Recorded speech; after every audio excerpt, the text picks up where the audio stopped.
Card, অর্থাৎ admit কার্ডে আপনার এক্সাম সেন্টার কোথায় পড়েছে এবং আপনার যেটা ফর্ম জমা দিয়েছিলেন সেটা সাবমিট হয়েছে কিনা রিজেক্ট হয়েছে সেটা আপনি এখান থেকে দেখতে পারবেন, এবং আপনার এক্সাম সেন্টারটা কোথায় পড়েছে দেখতে পাবেন।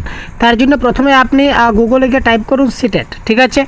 তো সিটেট টাইপ করে আপনি এটাকে একটু সার্চ বক্সে ক্লিক করুন। তো সার্চ বক্সে ক্লিক করার পর আপনারা উপরে দেখতে পাবেন সিটেটের অফিসিয়াল ওয়েবসাইট, ওইটাতে আপনারা ক্লিক করুন। তো দেখুন খুব সিম্পলি প্রসেস দেখিয়ে দিচ্ছি আমি। তো এই আপনারা যখন চেক করলেন, এই দেখুন আমি চেক করছি, আজকের তারিখ দেখাচ্ছে 24 জুন। তো আপনারা এই অফিসিয়াল ওয়েবসাইটে আপনারা চলে যাবেন। তো সেই অফিসিয়াল ওয়েবসাইটে চলে যাওয়ার পরে একদম লাস্টে একটা অপশন দেখতে পাবেন, এখানে দেখুন view centre city for CTET July 2024।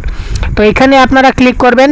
তো এইখানে ক্লিক করার পর দেখুন আপনাদের এই ক্ষেত্রে আপনাদের এইরকম শো হবে, log in through application number, date of birth. তো এখানে আপনাদের application number, date of birth, তারপর সিকিউরিটি পিন বলতে নিচে যে লেখা আছে আপনাদের ক্যাপচা, সেইগুলো যদি ফিল করে সাবমিটে ক্লিক করুন, তখন আপনারা সম্পূর্ণ আপনার এক্সাম সেন্টার বা আপনার সম্পূর্ণ পুরো ডিটেলস আপনার চোখের সামনে চলে আসবে।